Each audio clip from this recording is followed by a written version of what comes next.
अगर पाकिस्तान के वीजे बैन हो गए हैं, मार्केट जो है वो क्लोज हो चुकी है हमारे लिए, इंडिया की पेनिट्रेशन बढ़ती जा रही है। वो बेशक सिक्योरिटी के हवाले से हालात बिल्कुल बिगड़ रहे हैं, हमारे कंट्रोल से चीजें आहिस्ता आहिस्ता जो है वो निकल रही हैं और हम इसी तरह हाथ पे हाथ धरे बैठे रहेंगे। बहुत सारे मेरे पाकिस्तानियों से जो बाहर हैं उनसे बात होती है, वो कहते हैं हम तो इंडिया से बहुत पीछे हैं, 20-50 साल अभी हमें लगेंगे जो जितना इंडिया का वाशिंगटन में इन्फ्लुएंस है।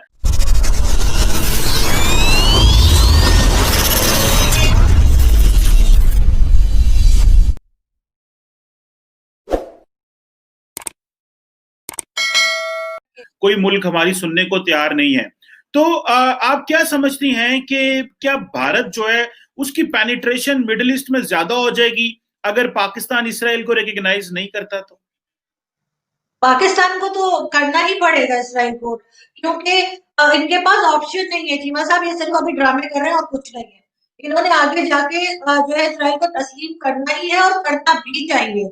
कब तक यही मतलब सारी दुनिया आगे निकल गई, हम वही पीछे वो लकीर पीट रहे हैं बैठ के कि जी ये नहीं करना हमने। तब सऊदी अरब से ज्यादा मुसलमान तो नहीं है हम, और यूएई से ज्यादा तो यहाँ पे नहीं है कि हम तो उन्हीं को फॉलो करते हैं ना। हम तो उन्हीं को देख के रोजे और ईद तक मनाते हैं कि जी सऊदी अरब में जो है वो रोजा हो गया है, सऊदी अरब में ईद हो गई है, तो हमारे यहाँ भी हो गई है। अगर पाकिस्तान के वीजे बैन हो गए हैं, मार्केट जो है वो क्लोज हो चुकी है हमारे लिए, तो आपको पता है कि इंडियन जो है वो आर्मी चीफ भी सऊदी अरब और यूएई के विजिट पर हैं, मेरा ख्याल है इसी हफ्ते में, और उन्होंने मुलाकातें भी की हैं। तो आप क्या समझती हैं कि पाकिस्तान जो है अगर फाइनेंशियली तो हमें जो झटका लगेगा, वैसे तो हमें 12 अरब डॉलर आपको पता है सालाना आता है मिडल ईस्ट से, जिसमें कुछ 6.5-7 अरब डॉलर, 6 अरब डॉलर सऊदी अरब से आता है, बाकी कुछ 4-4.5 अरब डॉलर जो है वो हमें यूएई से आता है।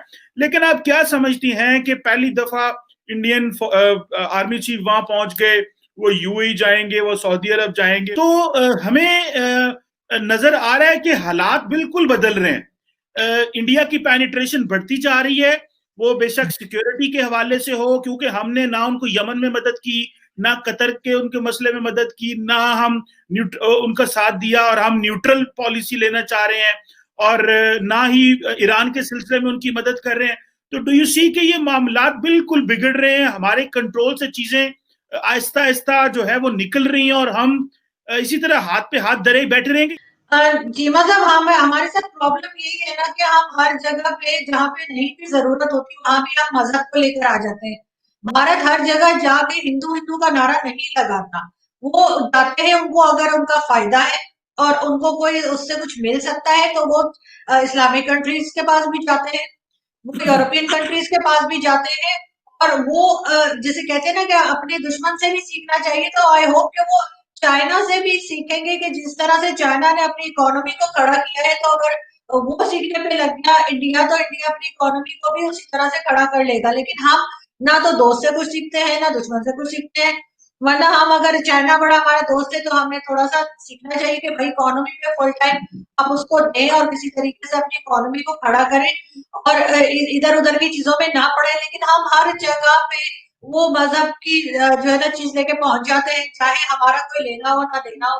और यही चीज जो है वो हमें नुकसान भी कर रही है। अगर आप एजुकेशन फील्ड में भी देखें जिसमें कि आप खुद भी हैं, तो आपको आपको अंदाजा होगा कि हमारे स्टूडेंट्स जो है वो उस लेवल पे नहीं निकल रहे जिस लेवल पे इंडियन स्टूडेंट्स हैं।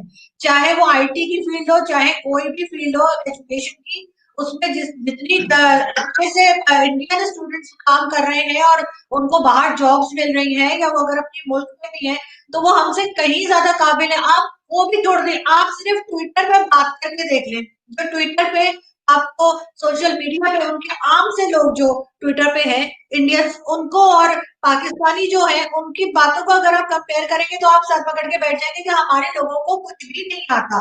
जिसमें मैं अपने आप को भी शामिल कर देती हूँ कि मैं भी इतनी कोई लायक नहीं हूँ।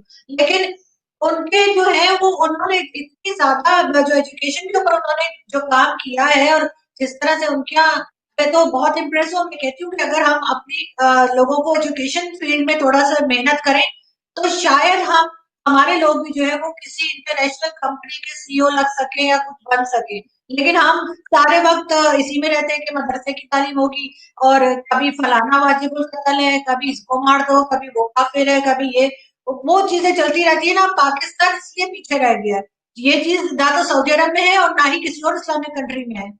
बहुत सारे मेरे पाकिस्तानियों से जो बाहर हैं उनसे बात होती है, वो कहते हैं हम तो इंडिया से बहुत पीछे हैं, 20-50 साल अभी हमें लगेंगे जो जितना इंडिया का वाशिंगटन में इन्फ्लुएंस है।